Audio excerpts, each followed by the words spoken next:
Hello and welcome back to my channel where I like to have fun with all things beauty while being critical about what I accept into my collection. Today is an extremely different video for me. So even though I mostly focus on makeup and skincare, when I first started this channel I decided that if I did go ahead and do any in-office treatments that I would absolutely document that. So I should start by saying that this was not planned. So I was not planning on doing anything this month. I was really hoping to wait until January, after the holidays, after all of the traveling and the tenting of the house and all the nonsense quieted down. At that point, I was planning on going in and discussing possible laser resurfacing treatment, under the eye hydration treatment, whatever. So none of this was planned. What I did have planned for this week was an eyeshadow ranking video. Clearly I can't be putting makeup on, so I do still want to do that video. So before the year is over, I'm going to do a ranking video. I may not have the bandwidth to do as much B-roll as I had hoped, but I do plan on inserting clips of at least swatches and at least maybe one eye look for every palette in my ranking. It is a lot of palettes. I'm looking at, hopefully it's not more than 30, somewhere in the 30 palette range. So, it's a lot and it's a lot of editing. And, I'm not feeling my best. I'm just going to be honest. So what the heck did I have done? Well, I started with an under eye treatment just for hydration. So I got polynucleotides, also known as Regeron or PDRN injections under my eyes. Previously, I had only seen them available from Microneedling in the US. This definitely started in Korea. It's been popular there for a much longer time, so I knew about it, but I didn't even realize that it could be injected until they told me. I think the place I've been going has been doing them that way for well over a year, so, it's been around for a little while. Regardless, I didn't know it was an option, so I did opt to go ahead and do that. Unfortunately, I made an entire video. I filmed it yesterday. I filmed for almost 2 hours. It probably would have been like a 40-minute video, but it was almost 2 hours of raw footage. The entire video was out of focus. I can't post that. I find it very distracting. I would never watch a video like that. The only reason I posted the one with the LED masks was, quite frankly, because at least the intro and the outro were in focus. So it wasn't like 100% of the video.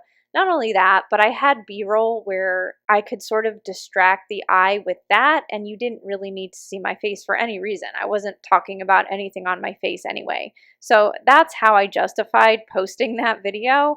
But I can't post a video where I'm talking about my face and about the bruises on my face when you can't see my face. So, that was a bummer, because in that video, I really went into detail about what I had done under my eyes and why I made the decisions that I did and yada yada. Today's video is going to be an abridged version of that. I guess in some ways it's better, because maybe if somebody didn't want to sit through the long version, I'll just go over the highlights today. I did film something as a test run and check it in my computer, and it looked like it was in focus. If what I'm filming right now is not in focus, I'm gonna want to scream. Like, there's no two ways about it, but there's no way I can check, because in the monitor I always look like I'm in focus, and it's far away, I can't really see. So we're just going on a wing and a prayer. I checked my settings and I dug into all of my camera settings. I don't know how to use cameras. I should start by saying I don't know what I'm doing. I don't know what I'm doing on YouTube, on Instagram, but I especially don't know what I'm doing with cameras. So it says autofocus. It says continuous autofocus. That's what I was told is the setting it should be on. So I'm like, okay, well, if that didn't work, turning it off and turning it back on, like that seemed to fix it last time. So I don't know. I hope that this video sees the light of day, because frankly, I want to post at least one video a week. For almost a year, I was doing great by posting 2 a week. And then after Thanksgiving, everything just went to hell. Like, I don't know, my camera decided to take a vacation before I was ready to stop filming.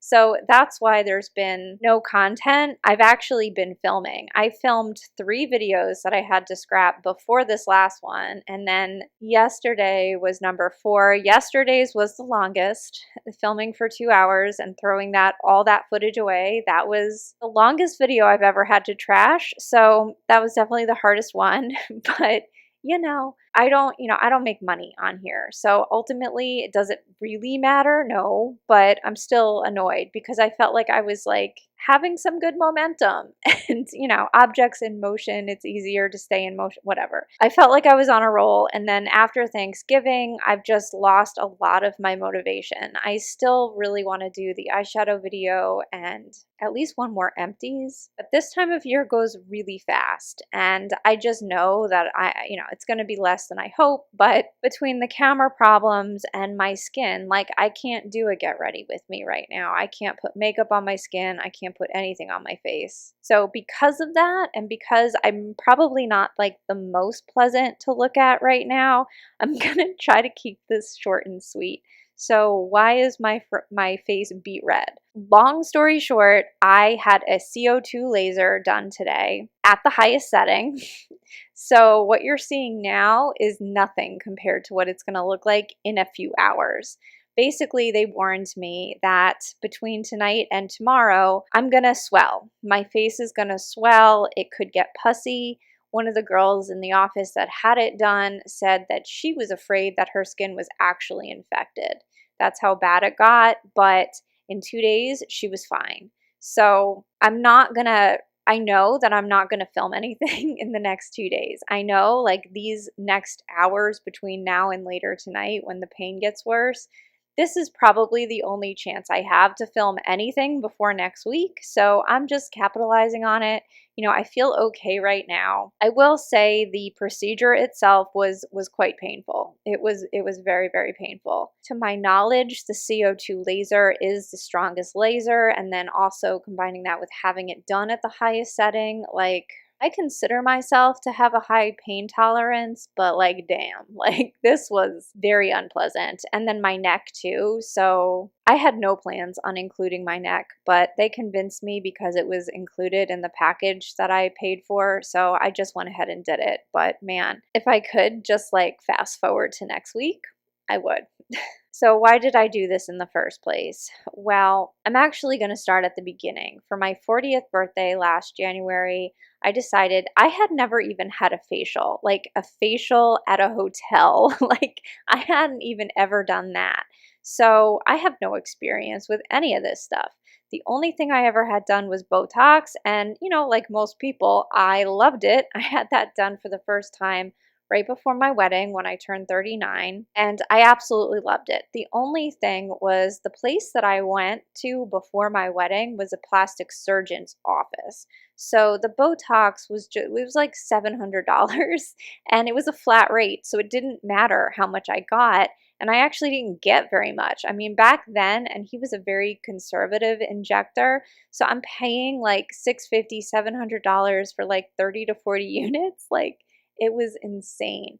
I did it twice, but I couldn't, there's no way I was going to do that again because I really do like Botox. So I knew that if I paid by unit, I could get it for a better price, whatever. So it took me forever to finally get a recommendation. Somebody my husband knew at work knew somebody, and they're an actual doctor. They're an anesthesiologist as well as an esthetician. So very, highly trained, somebody that I could trust. Okay, cool. So for my 40th birthday, I went in, I got the Botox, super happy with that. But when I was there, I said, it is my birthday. So I did want to ask, like, what would you recommend? My initial visit did not go the best because they recommended filler. For my budget, filler was the thing that was going to make the biggest difference. So I let them convince me to go ahead and get it. I'm not like so anti-filler everywhere, but when it comes to underneath the eyes, I knew that there was a high potential that it could go south and that I would not be happy with it. Turns out that's exactly what happened to me. I left it for 2 weeks because I wanted to see if it would settle. It never did, and it looked terrible. I had bumps underneath both eyes. This one was particularly bad. Like, it looked awful. I went back near tears. They dissolved it, but I don't think he put enough dissolver in it because, especially on this side, I still had the puffiness, and I had always had hollows. I never had puffy under eyes, and that made me realize how easy it is to hide hollows compared to puffiness. Like, there's nothing you can do for puffy eyes, not when it's like that pronounced. So I went back a second time, I had it dissolved again, and sort of as compensation, I guess, because they didn't want to lose me as a client, he offered a free under eye, like skin booster, rejuvenating thing that is really mostly supposed to help with hydration. It's not filler at all. It's just a skin booster. Okay, cool. Unfortunately, I waited 6 months because I didn't feel like running back. I had a horrible experience. I was crying. I hated the way my face looked. So I waited a full 6 months. I think maybe it was closer to 8 months. I'm not even sure, but at least 6 months. And then I finally went back at the end of November because I really wanted Botox in December because I wanted it to last through my birthday. Botox primarily on me lasts about 2 to 3 months.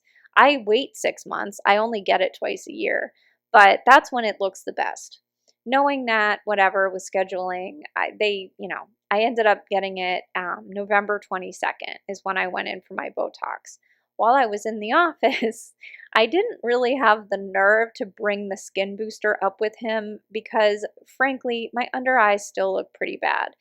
After being inflated and deflated, they looked worse than they did before I had anything done at all. So I did want to address it. He mentioned the free treatment.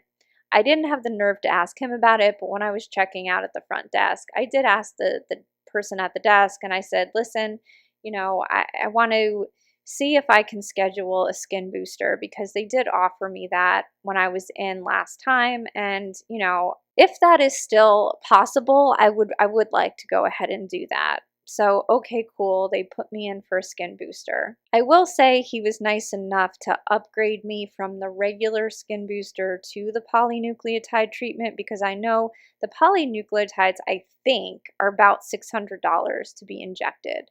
So to get that one for free instead was that was a much more generous deal. Super grateful for that. If you follow me on Instagram, my Instagram stories, I've been documenting how that went. I had significant bruising. Now, I don't know. They never told me not to take Advil after anything, really. And it wasn't until today that they were like, oh yeah, you shouldn't take ibuprofen with any injections. And I was like, I really wish they said something because I get migraines. I take a lot of ibuprofen. I know it's not good for me. I am trying to wean off of that. But the day that I had the injections, I had a particularly bad migraine and I took 4 Advil. I would have bruised anyway because I'm a bruiser. I'm pale and I was already bruising like right after the appointment. So, I was going to bruise either way. But I think the reason they got as bad as they did was definitely the ibuprofen and then taking so much of it, whatever. I really, first of all, I wish that they warned me that bruising was possible because I think if they did, I would not have been so surprised by it and contacted them and be like, is this okay? Like, okay, so it was, but all they had to do was tell me that that was possible. And especially after the fact, they were like, oh yeah, you're super pale, so you were definitely going to bruise. Okay, cool, then tell me that. Don't tell me it's going to be fine in 2 days because the bruising, that level of bruising was going to take 2 weeks. I know myself, I know my skin, I bump into things all the time, I have tons of bruises. 2 weeks. So whatever, I was a little bit irritated, but I did contact them and I said, listen, okay, so you say the under eyes look okay, but I did want to have a consultation to talk about my possible treatment plan anyway, because when I was in, he said something about it being cheaper because of, the holidays, promotions, whatever. So I knew if I had a consultation, I could reserve that price. So even if I didn't do it until January, I could still get the deal as long as I put a deposit on it. Fast forward to going in for my consult today. They swore to me that it would only take a week to heal. So I guess I'm just going on faith. You know, a big part of me absolutely wanted to wait until January because we are leaving Florida on the 20th and we are driving like over 1,200 miles. It's like a 24-hour car ride all the way up to northern New Jersey, and it's a lot. Prior to that, we are having our house tented for termites. So we have to pack, they say it's safe to leave just about everything except food, whatever. I don't love that. So we're going to take away the, stuff like toilet paper, underwear, the dog's toys, like plastic items. There are things that I want to definitely get out of the house. I want to save the spices. Last time we had the exterminator, they didn't tell us that we had to get rid of everything in the kitchen. So I had to replace every single spice and every single condiment that we own. That gets expensive. So, we're going to try to pack some of that stuff up between packing of the house, packing for the trip. We're still potty training a new puppy, traveling, sitting in a car for 12 hours a day for 2 days. Then the stress and frankly, wanting to look good for the holidays themselves on top of, then everything we have to do on the other end of the holidays. Like it's a lot.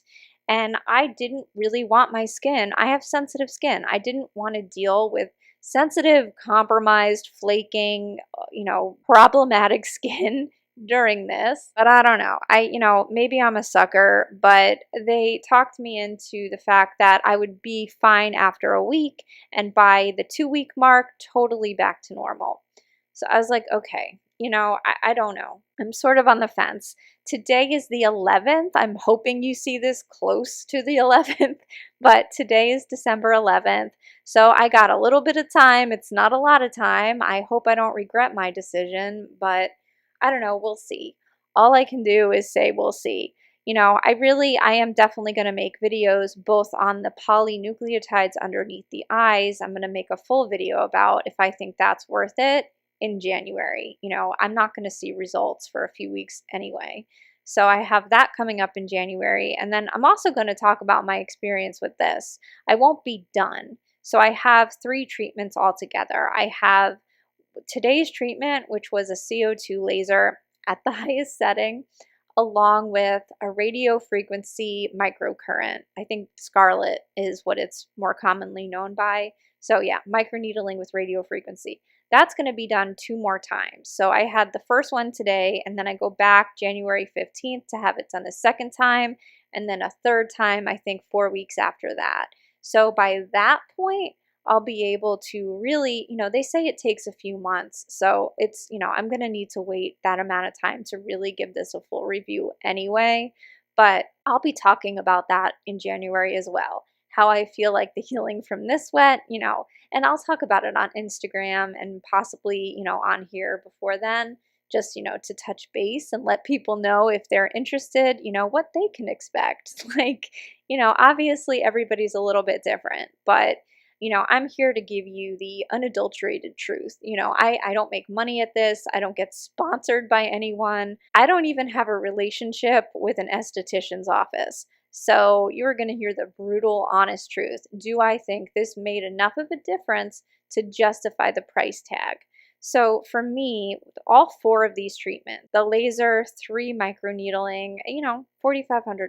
Like we're talking about a good chunk of change. And I'm doing a payment plan, so it's going to hurt less. And I had been saving for this. Since my 39th birthday, I've been saving for this. But regardless, it's a lot of money, and I'm going to be brutally honest if I think this was worth it. I don't think if you don't have acne scars, I don't think it's worth it. I'll tell you that right now. I think if you don't have acne scars and you just want lessening of wrinkles and a little bit of a skin evening and a refresh, there are absolutely cheaper options. You could even get great results just with a chemical peel. Like I don't think you necessarily need any of these other things. The reason I opted for it was that I have so many deep scars. My entire chin is like one big scar. It's pretty awful. I also have this scar that I've already had revised. I've had it lasered. This was back when I just turned 30 and I had like my first ever pimple. And I went to a dermatologist that maimed me, frankly. He took the pore out. He ripped the stitches out. It left me with the worst scar.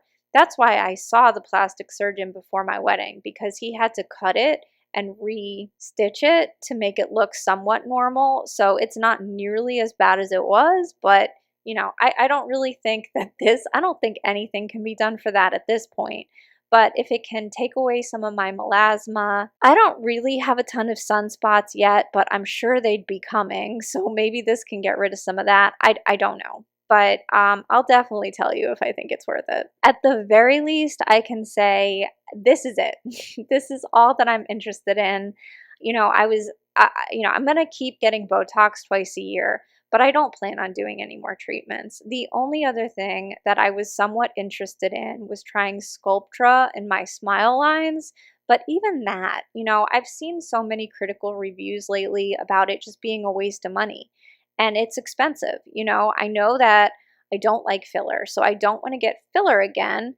But I was so open to anything else, and Sculptra was on that list. I don't know. Something would have to convince me that it's actually worth it for me to revisit that. And who knows, maybe in a year we'll have something else, something that works even better than anything right now.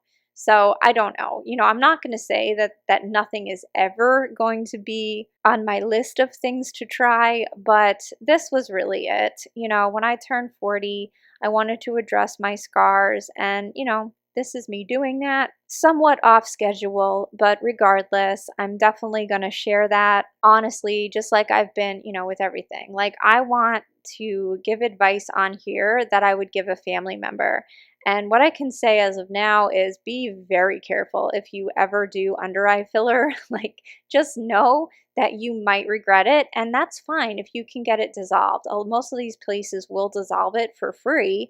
So, I'm not saying that it's a disaster for absolutely everyone, but I know I'm not the only one that is not a fan. And I think anywhere else in my face, I'm just too nervous. I wanted possibly something here to diminish my smile lines, but I don't know. I think it can migrate, so I'm a little bit terrified. I've always wanted lip filler. I do feel differently. I would get lip filler if I had the money for it. The only reason I don't is because for my lips, the amount needed would be a minimum of like $2,000, and I'm just not going to do that. Especially considering I don't know that it lasts forever. I think most people who have good lips and good lip filler, they get it dissolved periodically and then they redo it, and that's why it looks good. Because I don't think that looks good forever either. So it's like, to me, filler is so problematic. And I think a lot of people, luckily, are talking about that now. I almost think it's more trendy to get it dissolved than it is to get filler these days.